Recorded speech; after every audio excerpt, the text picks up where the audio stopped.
Swadika, and good afternoon to audiences listening from home. Today is Thursday, the 3rd of February, 2022, and this is the English language summary of the press briefing by the Center for COVID-19 Situation Administration, or CCSA.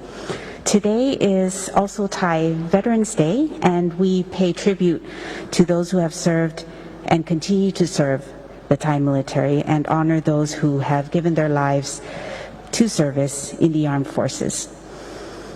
Let me then begin right away with a quick summary of the Thai briefing given just now, in particular points and issues that I believe may be of interest to our English language audiences tuning in from home. For one, after assessing the global and regional situation and relaxed measures in certain countries, it was mentioned that policies are indeed being reached after a careful consideration of factors and the ability to take on risks that are unique to each country and situation.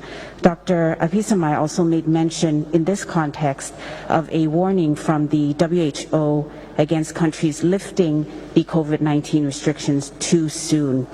There is certainly an understandable level of fatigue with COVID-19 restrictions, which the global community, in fact, has faced for the last 2 very long years.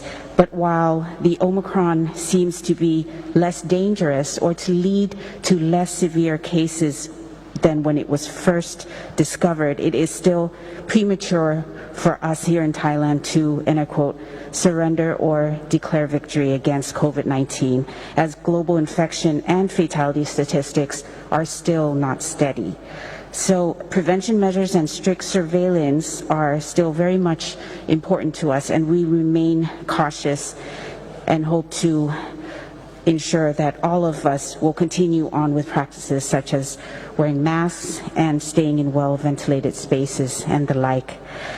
Let me turn now to a slide on screen, which is an infographic of the Test and Go scheme, which has resumed on 1st of February 2022. Indeed, the Thailand Pass system opened for registration for this second phase of the Test and Go scheme for fully vaccinated travelers from all countries and areas.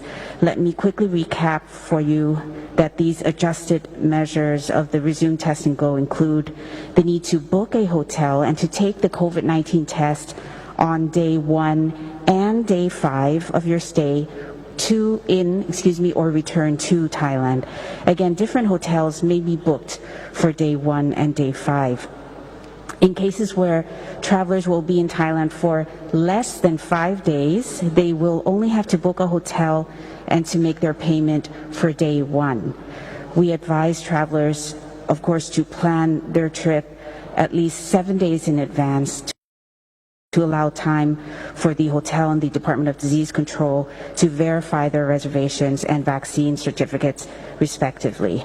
I have heard of cases where the approvals have come fairly quickly, but we do urge and encourage all to leave at least 3 to 7 days for that to happen. The CCSA understands the frustrations coming from some of you who have told us that making another hotel reservation on day 5 is quite cumbersome. And we would like to convey today the concerns from the Ministry of Public Health on this issue, in that, in fact, from the statistics compiled thus far, the majority of cases coming from abroad, both Thais and foreigners alike, are testing positive for COVID-19 on the 4th to the 7th day of their stay in Thailand. The second hotel reservation for a COVID test, therefore, is a way for us to ensure that those of you who are entering Thailand have proper care and access to the accredited hotels and medical staff who will be able to tend to your needs immediately should you need it. We would like both incoming travelers and hotels in Thailand to be able to plan ahead and not to be caught off guard. So that second hotel stay is a way for us to follow up with all of our friends and family, indeed, to ensure that they are safe and taken care of. The CCSA acknowledges also that this can be quite inconvenient, and we do appreciate your understanding with these measures that we also hope will not have to be in place for too long. To ensure that Thailand's reopening proceeds as safely and smoothly as possible, on our side, the director of Suvarnabhumi Airport has informed staff that they will be randomly tested on a weekly basis with antigen test kits, and that airport workers in particular are scheduled to receive their 4th dose of the COVID-19 vaccine. Another bit of news I would like to share with friends today is on screen now, which is the COVID resilience ranking. This is something that the CCSA pays careful attention to, in fact, because it's an international measure of how we are doing here in Thailand. And indeed, Thailand's reopening is timely, as we have recently risen to number 26 out of 53 countries in Bloomberg's COVID resilience ranking in January 2022. That's this last month, which we do hope also reflects strong international confidence in Thailand's public health and economic measures. This is a significant improvement from the previous report, where Thailand ranked 44th. The COVID resilience ranking is actually a monthly overview of where the coronavirus is being addressed most effectively while causing the least social and economic impact. This ranking is based on 12 indicators, which includes measures to contain the virus, the fatality rate, and progress in reviving international travel. So according to the latest report last month, Thailand has risen back into the top half of the ranking for the first time, I may add, since April 2021, with experts forecasting higher economic growth this year as Thailand has resumed the test and go scheme. Thailand's daily number of cases and fatality rate is also relatively low, and vaccine coverage is considered good. And as the Prime Minister expressed upon hearing this news, he and also we at the CCSA thank each and everyone in Thailand for your cooperation. This ranking is really actually very much the result of everyone working together to manage COVID and to learn to live with COVID. So I think this is a source of pride, not only for the government, but for everyone in Thailand. Let's turn now to our usual updates with an update on entry into Thailand. And on screen right now, you will see that during the 1st to the 2nd of February, 7,742 travelers entered Thailand. Of this number, 721 continue to enter via the test and go or quarantine exemption scheme. 5,377 entered via the sandbox scheme, and 1,644 entered with alternative quarantine. Let's take a quick look at the specific statistics with regard to the resume test and go scheme, and that is that 3 days into the resume test and go scheme, we have received over 44,000 applications thus far. And since the 1st of February, over 5,000 applications have been approved. So we expect the number of those travelers coming through the test and go scheme to increase. Let's turn now to that slide you have in front of you, which is that the majority of international travelers are coming from these top 10 countries of origin during those first 2 days of February, namely Germany, the UK, US, France, Russia, Australia, UAE, Israel, Kazakhstan, and the Netherlands. Let's turn now to our next slide, and that is a reflection of the COVID-19 situation in Thailand, which is now ranking 30th in the world for the number of COVID-19 cases. This is an improvement from before, when we ranked in the mid-20s. Today's new confirmed cases are logging in at 9,172 cases. This is a slight uptick, and in the Thai briefing just now, the CCSA is paying close attention to three particular types of clusters. The first being clusters reported in schools. Today alone, 11 provinces reported clusters in schools.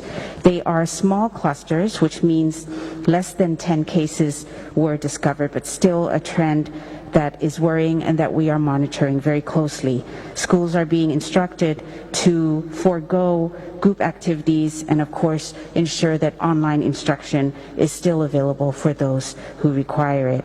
The second clusters are being reported in markets. 21 provinces today reported clusters in markets around the country. And the third cluster still being found in religious ceremonies such as funerals and also weddings.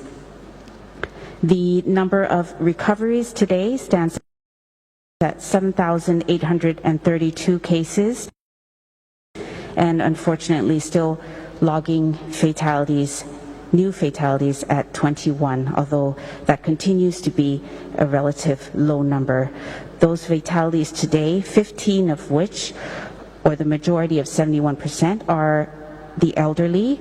5 cases, or 24% of that number, have congenital diseases, and 1 case is in an unvaccinated pregnant woman. All fatalities are from vulnerable groups, and CCSA continues to advocate and to prioritize vaccination for these groups. Next on screen, we will see a slide coming up for you. Again, the top 10 provinces with COVID-19 cases, and again, Bangkok tops that list with 1,432 cases. More red numbers than green, which is unfortunate. And we have a list there with Bangkok, followed by Samut Prakan, Chonburi, Phuket, Nonthaburi, and the list goes on. Let's turn now to vaccination progress, or progress in our vaccination drive, with another slide coming up for you very soon.